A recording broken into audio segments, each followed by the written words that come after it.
Understood. Didn't happen last time, which leads me to believe is, you know, maybe not, maybe not allowed, maybe disabled. I hope it is disabled, but we'll soon find out. That we will. Let's go into the final game, the deciding match. Game number 5 between Maru and ByuL.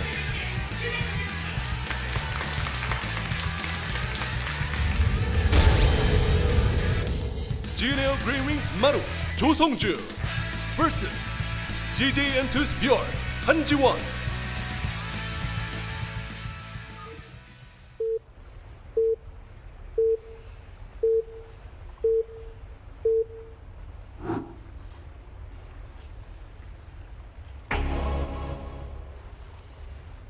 Cross spawns, bottom left in red, it's Maru. Up here in the top right, it's ByuL. Looks like we are going to have a nice, juicy macro game once again, Wolf. These kind of positions, these players are so far apart on this map. This is a huge map. Yeah.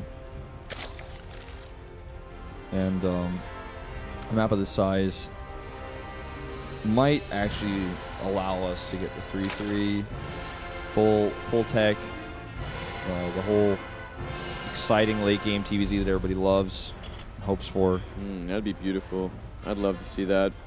We haven't seen one go the distance like that in quite a while.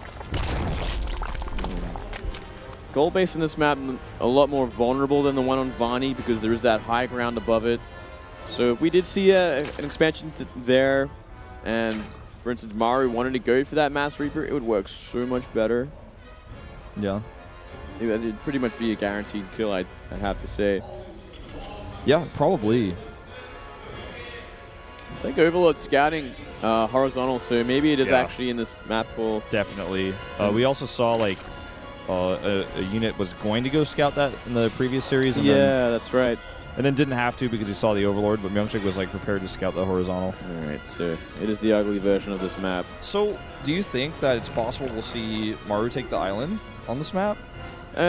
Against the normal kind of Zerg, I mean, it's a lot different for TVZ because they'll always go mutas essentially. Yeah, it's like part of the staple of the build. It's going to be kind of like very vulnerable. Very, very vulnerable compared to what we would see in a PVZ. Because Phoenix are always going to shut down Muta no matter what once they get in numbers. So probably not. I think we would most likely see a gold expansion as the third. I think that's usually the trend on this map. You put a nice base there. You can put a planetary there. You could make it your fourth base as well. Yeah. A lot harder to harass if you got turrets there as well. So there's no real way to deal with it. I like that. This is totally a naked Wonder Axe expand. That's what it used to be called in Wings of Liberty because you wouldn't put a tech lab on your barracks, but now you don't need a tech lab to to make Reapers, so I guess I should say it's gasless. Yeah, it's just a gasless expand from here. And I like the style. Good idea on this map, especially in cross spawns. Get a lot of time to yourself. Yeah. Make that bunker up pretty early just to be safe. Because you don't have that Reaper to give you that extra advanced warning. Just a few links coming out here for ByuL. He's likely to go to that fast layer like you were saying. These on this map, like where you're going to take your third base is so far away. It's like so far away. Yeah. The third base on this map is just like horrible. Zelnaga Caverns far away. It's like further than that. Oh man, it's like, I don't know. I'm trying to think of like a crazier map than that. Just like it's like Tal'Darim. So yeah. Yeah, dude. That's how far away it is. So far away. It's too far away. Let's be real. Fast third CC, like super fast, like 440. That's a pretty good idea from Maru. I think we would probably see ByuL go for that 2-base opening into a third later on. Probably. Much safer on this map, and obviously you are so vulnerable when your third is this far away. If you're going to go for the same style we did see him play in the last game, or the game before that, you just get crushed. That was on Echo. He's going to need to add more gases pretty soon to get the full effect of his layer, right? Yeah, you want to throw down a couple in the natural, probably when he has a few more drones, but he's still pretty far away, drone count. Yeah, 6 more on the way. You'll always have like just enough gas for the Spire when you throw down a couple of extra extractors around now. And there, you just Gonna build up your bank a little bit, get that spine down, get that baneling nest. He has really nothing to fear at this point. I don't think he's scouted everything. Yeah. ByuL actually hasn't got the slightest idea of what build Maru went for. Yeah, no idea.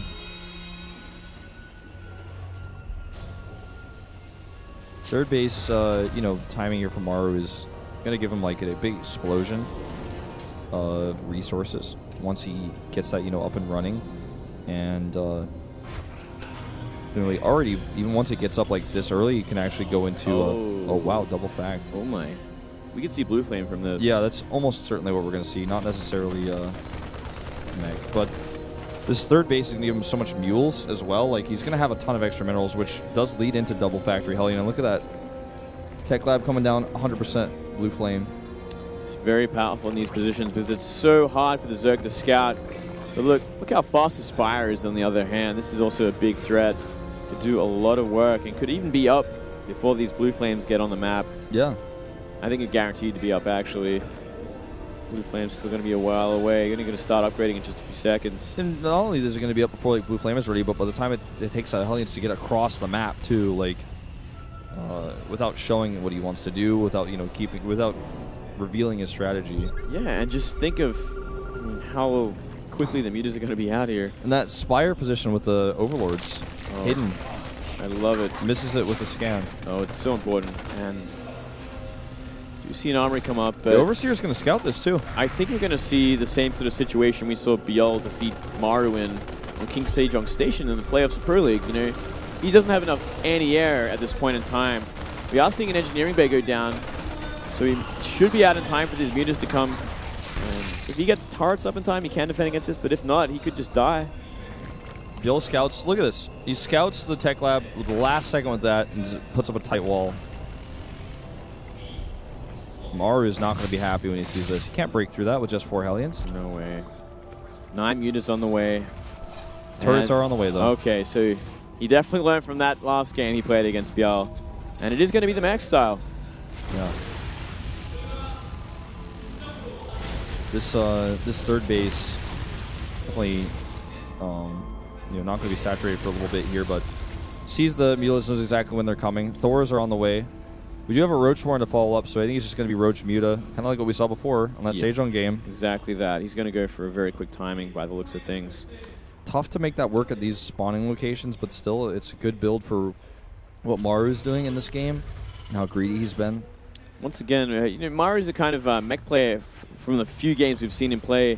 He really skimps out on the Banshees more than anything else, which I think is a really big deal and is something that gives Sky High so much success with back up against these kind of compositions and attacks as well. Like when you got a lot of meter and roaches coming at you, if you got Thor and Banshee in decent numbers, you can crush it. Then transition to the tanks a little bit later. Maru doesn't really like to do that there. I want to point out that Blue Flame got canceled. Even he saved that. At least he didn't really commit those resources to that. I just realized. So, I mean, this is true. Like, and the Banshees draw a lot of attention away with the Mutalists as well. Yeah, it gives you a lot more space. You can do a lot more damage. Yeah, it makes your army just a little bit more flexible, I think. Maru is actually surprisingly, like, this is incredible. He's going to try to take his third right now. He's going to try to land this. This is actually it is incredible. I got to agree with you. Like, it's pretty insane. He's comfortable enough to do this. He hasn't scouted the Roach Warren yet either. I mean, if he knew that there were roaches coming out on the map as well, he might think twice about this. He can get some value off these mules, and if he needs to lift, but to try to like hunker down on that base, make turrets and stuff like that, he's going to be sad when he has to lift this in just a second. Most likely. I mean, he's got a few siege tanks coming out actually. Yeah, he does. Oh, they might die though. Oh, is he going to get one? He should. Yeah, he gets one. Late repair on that. He's going to get a Tech Lab too. And this is look at how vulnerable this third base is. I mean, look how out there it is. He's going to try and pull back a bunch of units, but imagine if Roaches came in right now. He could just crush everything. There's one tank there and a bunch of Hellions. Going to lose the second tank as well, maybe? Not quite. But, you know, he's waiting. He's hiding his roaches That scan sees a few roaches. He doesn't really know the scale of what he's dealing with just yet, though. Oh, man. This third base is going to get sacked. There's not much here whatsoever. Tank's not even in position. There's only one tank there. Yep. And he's actually, like, drawing the Mutalisk away with his Thors. Or rather, drawing the Thors away with his Mutalisk. One tank goes down already. Just continue to engage this. Hellbat's not very useful against this comp. Good repair on the siege tank. He actually could just go target it down. He's a bit timid. Now he's going to do one shot that tank easy. Easily. And now the rest of the units streaming on up. That's still too many roaches, though. 3 Thors might force him back just a little bit until reinforcements come. But he can kill these turrets. He can kill a few more stray SCVs. 12 gone down in total. He could kill the CC if he wanted to, force him to lift. He could do a lot of things at this point. He also got Maru. And Mutalisk come back as the Thors leave. And now they're actually starting to wreck this base here. And get this tech lab again. So he's going to go straight for the factory itself. Now looking for a tank. Just look at the supplies. He's just trading so well that Maru is never able to stabilize. Another tank going to go down. It's going to claim a lot of mutas there. Yeah, I find over that bunker. This is a good place. Oh, the tank's not siege. It's going to come in here. Even the Mutalisks are going to help out with that bounce damage. One Thor going to fall. The second one shot away from doing the same. So he's just going to get rid of everything from here. He's just going to get the SCVs, it looks like. Everything goes down. Maru's not going to be able to stabilize from here. These roaches have burrow movement, even. It hasn't even really needed to use. No, he can do whatever he wants at this point. He should probably heal up a little bit. There he goes, healing him. Oh, no scan available. No scan. The turret's not ready. And he's just going to pop right on top of these siege tanks and end this game. It looks like Maru's tournament life is going to end here in the round of 16. Oh. Dancing the roaches as well. A tough opponent to get in the round of 16. Possibly our toughest matchup in the round of 16. So. Very, very hard match. ByuL making it happen once again. And we are seeing another sort of weak game of Maru's mech. You know, he's been doing these mech games recently and he's been losing them. Yeah. And, you know, Zergs have been doing pretty well in this tournament. Some of the best Zergs in the world, like ByuL. Very impressive win, and for Maru, man, he just really has been struggling versus this guy when he's going mech. Oh, wow. Star League champion already out. I'm not too surprised that he did go out to ByuL, though. ByuL is just on another level right now. Yeah. It's it's like literally what we said at the beginning. It's like totally possible that ByuL takes this win. You know, he's just so good in this matchup.